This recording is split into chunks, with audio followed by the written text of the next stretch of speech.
सास बहू की कहानी हुई पुरानी। अब बारी है जमाई बाबू की। अब लड़की नहीं जाएगी अपने मायके को छोड़कर। जी हाँ, अब आएगा दामाद अपने ससुराल। देखिए कैसे होता है दामाद का स्वागत और दामाद बाबू कैसे रिएक्ट करते हैं। चलिए कहानी को शुरू करते हैं। आज अजय और नीरजा की शादी हुई। अजय अपने माता पिता को छोड़कर नीरजा के घर आ गया। जी हाँ, आपने बिल्कुल सही सुना। आज बेटी की नहीं बेटे की विदाई हुई है।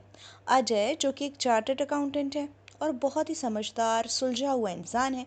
दूसरी ओर नीरजा एक डॉक्टर है। दोनों की जोड़ी बहुत ही अच्छी।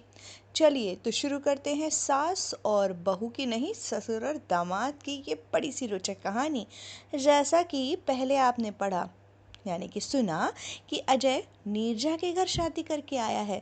अजय और नीरजा की पहली रात बहुत अच्छी रही। सुबह उठते ही अजय ने जब अपनी आंखें घुमाई तब उसे याद आया कि ये उसका घर नहीं है, नीरजा का घर है। कल तक जो सामान उसे अपने वार्डरोब में बड़ी आसानी से मिल जाता था, आज अपना तौलिया भी उसे सूटकेस खोल कर निकालना पड़ा। खैर नीरजा ने आश्वासन दिया कि जल्द ही वो अपने कबर्ड में कुछ जगह जी हाँ कुछ जगह थोड़ी सी जगह अजय के लिए कर देगी।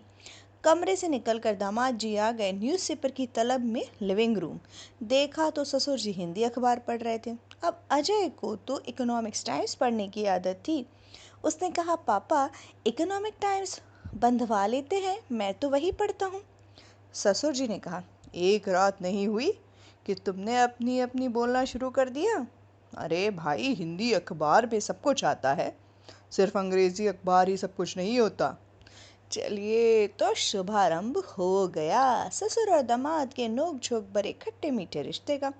सासू माँ ने नाश्ते के लिए दोनों को बुलाया। ससुर जी ने बड़े प्यार से पराठे की ओर देखा तो दामाद बाबू अपना ओट्स ढूंढते रह गए। सासू माँ को बोला, मम्मी जी ओट्स नहीं है क्या? ससुर जी ने अपनी नाक घुसेड़ी और कहा, अरे बरखुरदार, उस अंग्रेजी नाश्ते में क्या रखा है? इस देसी पराठे में है असली ताकत। दामाद बाबू क्या करते? पहला ही दिन था, जो मिला खाया और दफ्तर के लिए निकल गए। दफ्तर से लौटने का समय दामाद बाबू का कुछ 9 बजे का था। घर पहुंचते 10 बज गए। ससुर जी ने नाराज होकर फिर से टोका और कहा, भाई देखो, दोपहर का खाना तो साथ नहीं खा सकते, लेकिन ये आदत डालो कि रात का खाना घर पर सब साथ में खाएं। भाई मेरी बेटी भी नौकरी करती है, वो तो समय पर आ गई, तुम्हें कहाँ पार्टी करनी थी? दामाद बाबू चुप रहे। सोचा चलो ठीक है, संस्कार हैं, अपने बड़े हैं, सुन लेता हूँ। धीरे धीरे करके दामाद बाबू इस घर में खुद को एडजस्ट करने की कोशिश कर रहे थे। साले साहब ने भी दामाद बाबू पर अब अटैक करना शुरू कर दिया था। जी हाँ, बिल्कुल नंदन वाली स्टाइल में। कभी दामाद बाबू का लैपटॉप तो कभी फ़ोन तो कभी टैबलेट साले साहब बिना किसी हिचक के अपने साथ ले जाते। बैटरी जब तक ख़त्म ना हो जाती तब तक उसे भरपूर इस्तेमाल करते और फिर दामाद बाबू को दे जाते। दामाद बाबू भी क्या करे, सारे साहब को कुछ बोलते तो ससुर साहब लड़ जाते। याद आ गई ना ननंद जी की। पत्नी को बोले तो पत्नी दो आंसू बहा देती थी और कहती थी कि मैं जानती हूँ तुम सही हो, लेकिन मेरा भाई और पापा भी सही हैं, अब मैं तुम लोगों के बीच में क्या बोलूँ। जैसा कि हर पति करता है, अब पत्नी करेगी।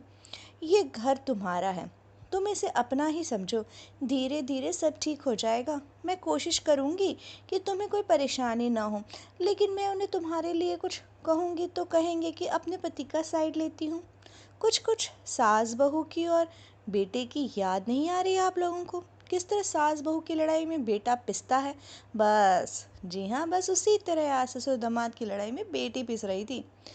पैसों का इन्वेस्टमेंट हो या कहीं शादी में जाना, घर का महीने का खर्चा हो, वेकेशन का प्लान हो, ससुर और दामाद के विचार कभी नहीं मिले। हालांकि ससुर को कभी दामाद की सोच अच्छी भी लगे तो ना जाने क्यों वो हमेशा उसके विरुद्ध ही रहते।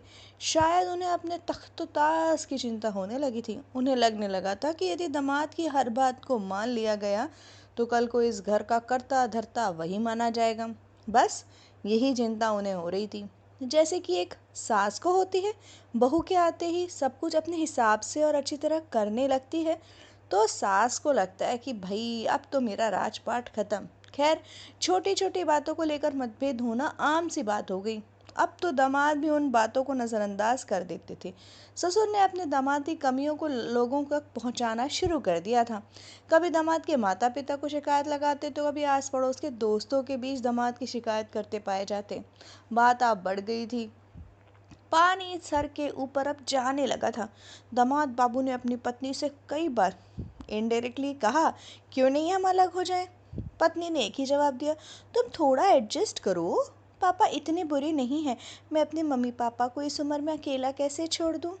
दफ्तर से आकर जहां टीवी पर अंग्रेजी समाचार देखने की आदत थी, वहीं पापा जी टीवी पर न जाने क्या देखा करते थे। सोचा अलग टीवी कमरे में लगवा लें, और इस पर भी पापा जी ने बवाल खड़ा कर दिया।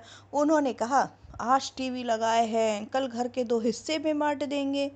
रोज छोटे मोटे बम पटाखे फूटते रहते थे। बेटी कभी पिता को थी, यहाँ तक कि दोनों को साथ में कहीं जाना हो तो वो भी आफत थी। खाने की मेज पर भी जो बेटी को पसंद हो वही बनता था, या ससुर की पसंद का। दामाद बाबू तो बस कभी कभी छुप छुपा कर बाहर ही खा लिया करते थे। ससुर और दामाद में सबसे बड़ी लड़ाई तब होती जब कहीं इन्वेस्टमेंट करना होता। दामाद अपने नए तरीके बताता तो ससुर जी एफडी को ही सही मानते। जनरेशन गैप की वजह से दोनों के विचारों में ज़मीन आसमान का फ़र्क था। बात बहुत छोटी सी थी, लेकिन समझने को दोनों ही तैयार नहीं थे। बिल्कुल उसी तरह जैसे कि सास और बहू में होता है, वैसे ही हुआ यहाँ ससुर और दामाद के बीच। बीच का रास्ता कौन निकालेगा और कैसे निकलेगा? शायद ये भी सास बहू की नोक झोंक भरी कहानी की तरह ही है, जिसमें ना सास गलत होती है ना बहू, उसी तरह ना ससुर गलत है ना दामाद। बस एक दूसरे को समझने की एक छोटी सी कोशिश करने की देर है। इतने सालों से सास बहू के समीकरणों को लेकर इतनी कहानियाँ, इतने लेख छप चुके हैं, लेकिन कहीं भी दोनों के बीच दोस्ती हो जाए ऐसा कोई रास्ता नहीं मिला। तो फिर भाई एक दामाद और ससुर के बीच की ये लड़ाई कैसे खत्म हो सकती है? बात बस इतनी सी है कि इंसान अपने ही अहंकार को इतना महत्व देता है कि फिर रिश्ते नाते घर की हंसी खुशी सब दाव पर लग जाते हैं। ये तो एक कहानी थी, पर असल ज़िंदगी में भी ऐसा ही होता है। हर एक इंसान को लगता है कि भाई हम सही हैं और सामने वाला गलत। काश कभी दूसरे को सही मान लें, कभी दूसरों को भी महत्व दे दें, कभी दूसरों की राय मानकर उस रास्ते पर चल दें, तो शायद सारे समीकरण सही हो जाएंगे। इस कहानी का अंत कैसे करूं, समझ नहीं आ रहा। आप लोग बताइएगा, आप सबको क्या लगता है? अपनी राय ज़रूर साझा करिएगा। चलिए तो फिर मिलती हूँ एक नई कहानी के साथ, तब तक खुश रहिए, एंजॉय कीजिए, बाय बाय।